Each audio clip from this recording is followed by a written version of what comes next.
आप देख रहे हैं कश्मीर एक्सप्रेस। बल्दिया इंतखाबात में अच्छे मुजाहरे के बाद अब बीजेपी की नजर आने वाले पंचायत और असेंबली इंतखाबात पर है और इसके लिए बीजेपी जम्मू और श्रीनगर स्मार्ट सिटी प्रोजेक्ट को जल्द से जल्द शुरू करने पर जोर दे रही है।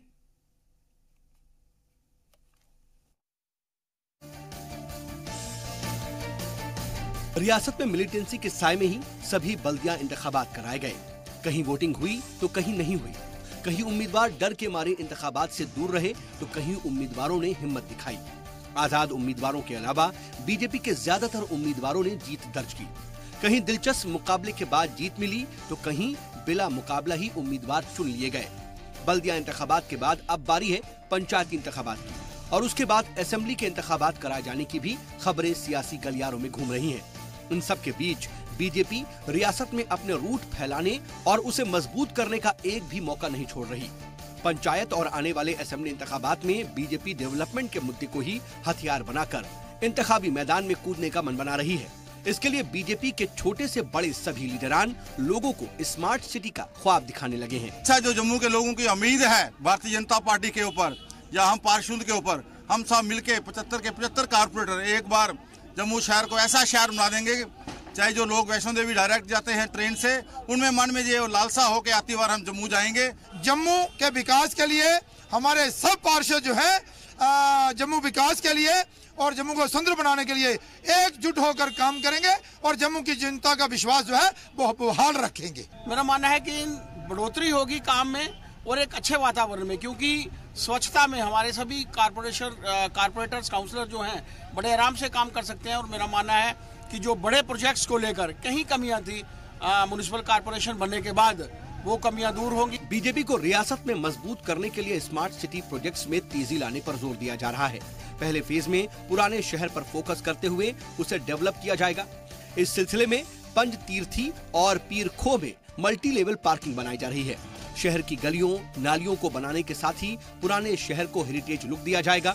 जीएमसी की जानिब से 40 अलग अलग लोकेशन पर 200 सीट कैपेसिटी के कम्युनिटी टॉयलेट्स बनाए जाएंगे। हैबिटेट सेंटर, गार्बेज डिस्पोजेबल और इस जैसे तमाम अहम प्रोजेक्ट्स स्मार्ट सिटी के लिए संगे बुनियाद का काम करेंगे। जराये के मुताबिक तमाम प्रोजेक्ट्स पर 3600 करोड़ रुपए खर्च होने हैं। देश के प्रधानमंत्री का एक सपना है स्मार्ट सिटीज को लेकर, जिसमें हमारा जम्मू भी है, कश्मीर की भी श्रीनगर सिटी है। मेरा मानना है कि बढ़ोतरी होगी काम में और एक अच्छे वातावरण में, क्योंकि स्वच्छता में हमारे सभी कारपोरेटर्स काउंसलर जो हैं बड़े आराम से काम कर सकते हैं। और मेरा मानना है कि जो बड़े प्रोजेक्ट्स को लेकर कहीं कमियां थी म्युनिसिपल कारपोरेशन बनने के बाद वो कमियां दूर होंगी और जो केंद्र से फंसा हुआ जितना भी पैसा है वो यहाँ पर आएगा, डेवलपमेंट में लगेगा और एक स्वच्छ भारत की तरफ अग्रसर हम होंगे और एक अच्छे वातावरण में जो स्मार्ट सिटी का जो सपना हम सब देख रहे हैं और जम्मू का शहर भी और श्रीनगर का शहर भी एक अच्छी स्मार्ट सिटी बनकर जो है वो उभरेगा। ज्यादा तेजी आएगी, बढ़ोतरी आएगी। यो काम धीमी गति से चल रहा था, अब उसमें और तेजी आएगी और जम्मू स्मार्ट सिटी जो है जल्द से जल्द जो है वो बनकर तैयार हो जाएगी। जम्मू शहर की जनता को यह विश्वास दिलाना चाहते हैं कि भारतीय जनता पार्टी पर जो उन्होंने विश्वास किया है जम्मू के विकास के लिए, जम्मू की सुंदरता के लिए, जम्मू को आगे ले जाने के लिए, उस विश्वास पर भारतीय जनता पार्टी खरी उतरेगी। और मेयर के नाते जम्मू के विकास के लिए हमारे सब पार्षद जो है जम्मू विकास के लिए और जम्मू को सुंदर बनाने के लिए एकजुट होकर काम करेंगे और जम्मू की जनता का विश्वास जो है वो बहाल रखेंगे। कामों में तेजी लाने के लिए इंतजामिया ने श्रीनगर स्मार्ट सिटी लिमिटेड और जम्मू स्मार्ट सिटी लिमिटेड के लिए SPV यानी स्पेशल पर्पस व्हीकल के CEO यानी कि चीफ एग्जीक्यूटिव ऑफिसर्स के लिए एक सिलेक्शन कमेटी को तश्कील किए जाने की भी हिदायत दी है।